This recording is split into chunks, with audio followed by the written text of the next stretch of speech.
Welcome back to Conversations with Archbishop Kurtz. I'm Archbishop Kurtz, and here we are at the Cathedral of the Assumption here in Louisville. And what a treat we have for this segment. We have three young people who either have just received confirmation or are preparing for the sacrament of confirmation. Let me introduce the three of you. First of all, thank you, all three of you, for coming here. And I have your names down very well. Jordan Cross is from the Basilica of St.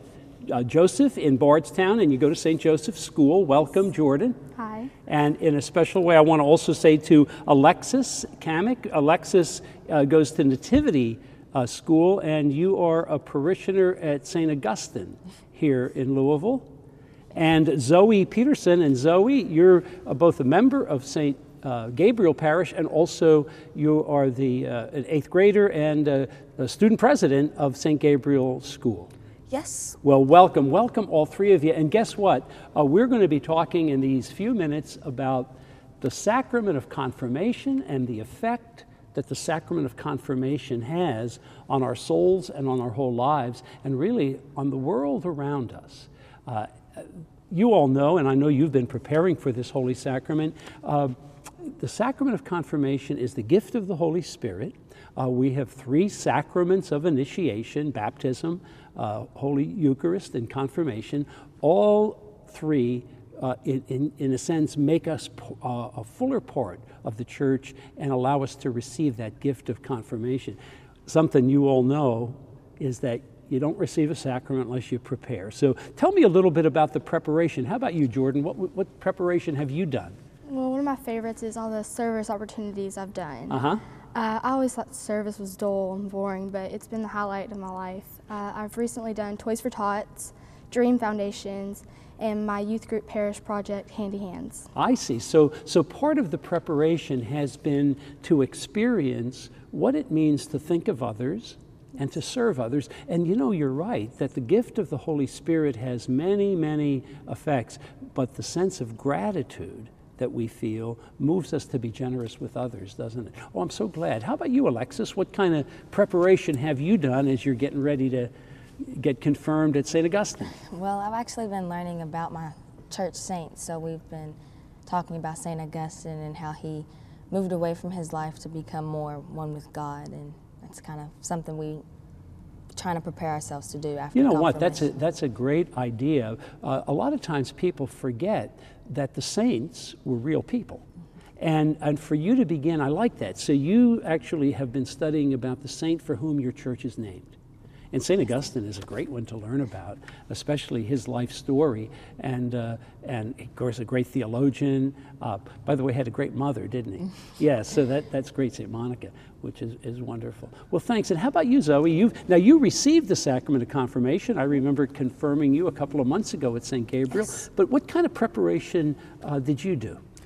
Well, I did a lot of service, and it was funny. I did mostly the same thing. I face painted, because I'm a part of the National Junior Arts Honor Society, and they would always have me face paint, and it was really cool because I got to work with the Harbor House, which gives mentally challenged adults and teens jobs. Sure. And I got to face paint there, and it was a lot of fun just to be around there and see all these people. It didn't matter who they were just there to have fun. Wow, that's great. And I know Harbor House does a great job. I've been there many times, so thank you so much for that preparation. Well, of course, I know that you did your studies too. You learned about what the sacrament is and the important parts of that.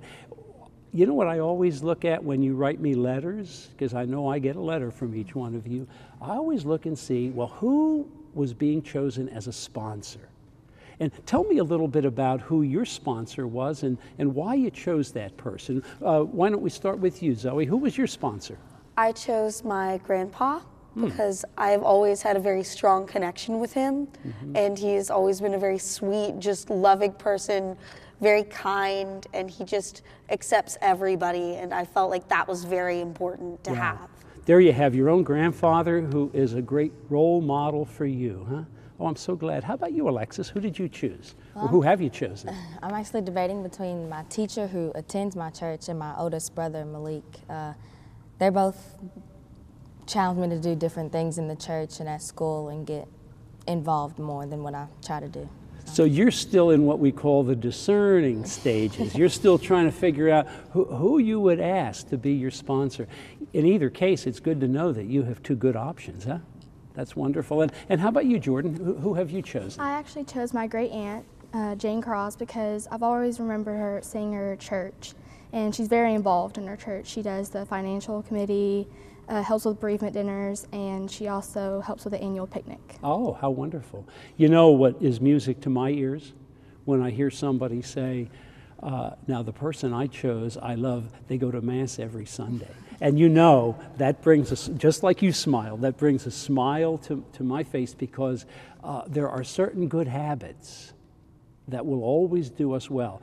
And the habit of going to Mass on Sunday is so important. And so I just want to thank you for staying close to Christ and the church, both as you prepare now for both of you in your last two months from now, you'll receive confirmation. And for yourself, I think, Zoe, you now have the benefit of having received this Holy Sacrament.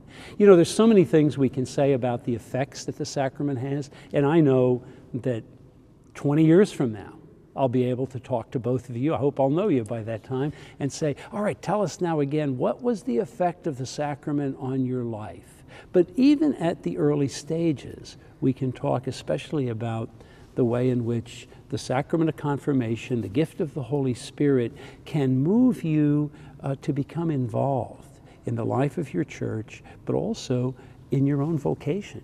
So tell me a few things that are on the horizon for you. What are some of the things that maybe you might be doing or maybe have already begun to do? How about you, Jordan? Well, I hope to continue my service opportunities and get closer to my church and get closer to God and grow in my faith. Wow, that's great. So you're not graduating from church with confirmation. Somebody said that to me one time. They said, you know, is confirmation graduation? I says, no, it's not graduation. You're just getting started. Am I right on that? Yes. Yeah. How about you, Alexis? What are you going to do? Kind of like Jordan said, I just want to continue to be involved in my church and grow in my church and grow in the community service I do and continue doing my fish fry and all the things that I do in my church. I know, and I know you told me you're so much involved with the liturgical life of your church, but I'm also glad to hear you say the fish fry, because I love the fish fries. They're wonderful events. How about you, Zoe? What kinds of things have you begun to do, or are you going to be doing? Well, I'm a big theater person, and so acting is my passion. I currently go to Walden Theater, and I am auditioning for YPass, but I'm very busy all the time, and it's kind of hard to find time to go to church, aside from when we do it at my school Mass. But I will not let that stop me from going out and doing charity work, and just, even if I'm not actually praying, I will still be out there with God. Well, you know what? Keep up the good work and get to church on Sunday, because no one's so busy that they can't get to church on Sunday. That's a very important thing. But also to let that follow through, in other words, with your daily life. Thank you for doing that. You know, I want to thank you all for your willingness to share what's going on. There are people in our viewing audience who are listening to you and saying, gosh, there's a lot of hope for the church as we hear how seriously you take your faith. And faith is a journey, isn't it? And so I hope that just the little time that you had here on this Conversations program will be a help to you. I know it will be a help to other people who are listening today. And I want to thank you who are the viewers for listening in on this conversation that I've had with three fine young people, one of whom has been confirmed in the Catholic Church and has received the gift of the Holy Spirit in fullness, and the other two who are getting ready in April to receive this blessed sacrament. Thank you for listening to Conversations with Archbishop Kurtz, and please stay tuned for our final segment.